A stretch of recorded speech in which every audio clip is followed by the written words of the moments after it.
ಮಗನೇ ಸಿಕ್ಕಾಕೊಬಿಟ್ರೆ ನೀನು ಕೈ ಗಾಡಿ ಇನ್ನೊಂದಪ್ಪ ನಿನ್ ಕೈ ಹಾಕಿದ್ರ ಮಗನೇ. ಇಂದು ಕಾರ್ಯಕರ್ತನೊಬ್ಬನ ಮೇಲೆ ಮಾರಣಾಂತಿಕ ಹಲ್ಲೆಯನ್ನ 4 ಜನ ಮುಸಲ್ಮಾನ್ ಯುವಕರು ಮಾಡ್ತಾರೆ.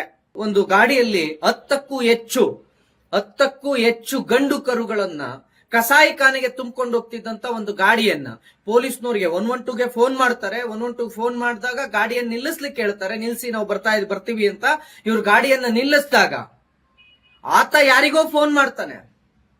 ಆ ಫೋನ್ ಮಾಡಿದ್ಮೇಲೆ ಇಲ್ಲಿ ಪೊಲೀಸ್ನವ್ರಿಗೆ ಫೋನ್ ಮಾಡಿದ್ರೆ ಪೊಲೀಸ್ನವ್ರದ್ದು ಇನ್ನೂ ಸ್ಪಾಟಿಗೆ ಬರ್ಲಿಲ್ಲ. ನಾವು ಫೋನ್ ಮಾಡಿದ್ರೆ, ನಮ್ ಕಾರ್ಯಕರ್ತರು ಫೋನ್ ಮಾಡಿದ್ರೆ, ಗಾಡಿ ನಿಲ್ಸಿದ್ಮೇಲೆ ಆತ ಫೋನ್ ಮಾಡ್ತಾನೆ. ಫೋನ್ ಮಾಡಿದ್ಮೇಲೆ ಅವ್ರು ಯಾರೋ 4 ಜನ ಮುಸಲ್ಮಾನ್ ಯುವಕರು ಬರ್ತಾರೆ. ಬಂದು ಏಕಾಏಕಿ ಹಲ್ಲೆ ಮಾಡ್ತಾರೆ. ಮಾರಣಾಂತಿಕವಾಗಿ ಹಲ್ಲೆ ಮಾಡ್ತಾರೆ. ಇವತ್ತು ಕಾರ್ಯಕರ್ತರು ಆಸ್ಪತ್ರೆಯಲ್ಲಿ ಇದ್ದಾರೆ. ಇನ್ನು FIR ಆಗಿಲ್ಲ. ಯಾವ ದಿಕ್ಕಲ್ಲಿ ಸಾಗ್ತಾ ಇದೆ ಹುಣಸೂರು? ಯಾವ ದಿಕ್ಕಿಗೆ ಹೋಗ್ತಾ ಇದೆ?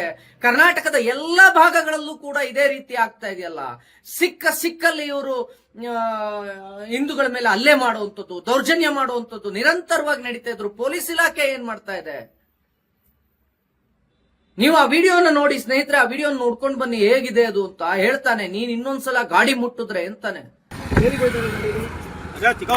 ಮಗನೇ ಸಿಕ್ಕಾಕೊಬಿಟ್ರೆ ನೀನು ಕೈ ಗಾಡಿ ಇನ್ನೊಂದಪ್ಪ ನಿನ್ ಕೈ ಹಾಕಿದ್ರ ಮಗನೇ.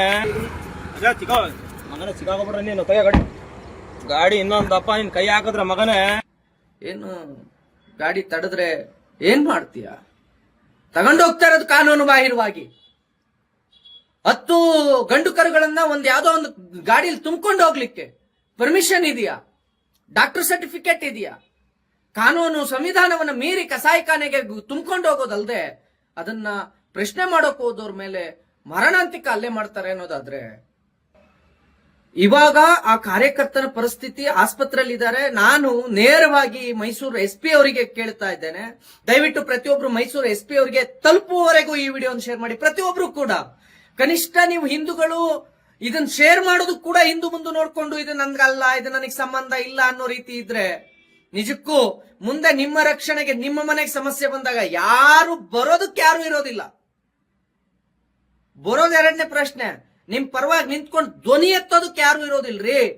ನೀವು ಇವಾಗ ಧ್ವನಿ ಆಗ್ಲಿಲ್ಲ ಅಂತ ಅಂದ್ರೆ ಇವತ್ತು ಅದು ಯಾವುದೋ ಒಂದು ತಾಲೂಕಿನ ಸಮಸ್ಯೆ, ಯಾವುದೋ ಬೇರೆ ಕಾರ್ಯಕರ್ತನ ಸಮಸ್ಯೆ ಅಂತ ಸುಮ್ನೆ ಕುಳಿತುಕೊಂಡ್ರೆ ಮುಂದೆ ನಿಮ್ಮ ಮನೆಗೆ ಸಮಸ್ಯೆ ಬಂದಾಗ ನಿಮ್ ಜೊತೆ ಧ್ವನಿ ಆಗೋದಕ್ಕೆ ಯಾರು ಇರೋದಿಲ್ಲ.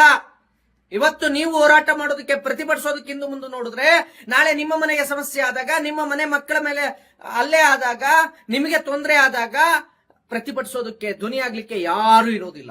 ದಯವಿಟ್ಟು ಈ ವಿಡಿಯೋನ ಮೈಸೂರು SP ಅವ್ರಿಗೆ ತಲುಪೋವರೆಗೂ ಶೇರ್ ಮಾಡಿ. ಮೈಸೂರು SP ಅವರೇ ಕೂಡ್ಲೆ ಕ್ರಮ ಜರುಗಿಸಬೇಕು. ಇನ್ನು 24 ಗಂಟೆ ಒಳಗೆ FIR ಆಗಿ ಯಾರು ಹಲ್ಲೆ ಮಾಡಿದಾರೋ ಅವ್ರನ್ನ ಇನ್ನು 24 ಗಂಟೆ ಒಳಗಡೆ ಬಂಧಿಸಿ FIR ಮಾಡಿ ಅವ್ರನ್ನ ಜೈಲಿಗೆ ಕಳಿಸ್ಲಿಲ್ಲ ಅಂತ ಅಂದ್ರೆ ಹುಣಸೂರು ಚಲೋ ಕಾರ್ಯಕ್ರಮಕ್ಕೆ ನಾವು ಕರೆ ಕೊಡ್ಬೇಕಾಗತ್ತೆ. ಹುಣಸೂರಿಗೆ ನಾವೆಲ್ಲರೂ ಬರ್ಬೇಕಾಗತ್ತೆ. ಕೂಡ್ಲೆ FIR ಆಗಬೇಕು, ಕೂಡ್ಲೆ ಅವ್ರನ್ನ ಬಂಧಿಸ್ಬೇಕು, ನ್ಯಾಯ ಕೊಡಗಿಸ್ಬೇಕು. ಮತ್ತು ಆ ಏನು ಕಸಾಯಿಖಾನೆಗೆ ತಗೊಂಡು ಹೋಗ್ತಾ ಇದ್ರು ಆ 10ಕ್ಕೂ ಹೆಚ್ಚು ಆಕಳುಗಳು ಅಂತ ಕಾರ್ಯಕರ್ತರು ಹೇಳ್ತಾ ಇದ್ದಾರೆ. ಅಷ್ಟು ಆಕಳುಗಳನ್ನ ನೀವು ಆ ಗಾಡಿಯನ್ನು ಸೀಸ್ ಮಾಡಬೇಕು, FIR ಮಾಡಬೇಕು.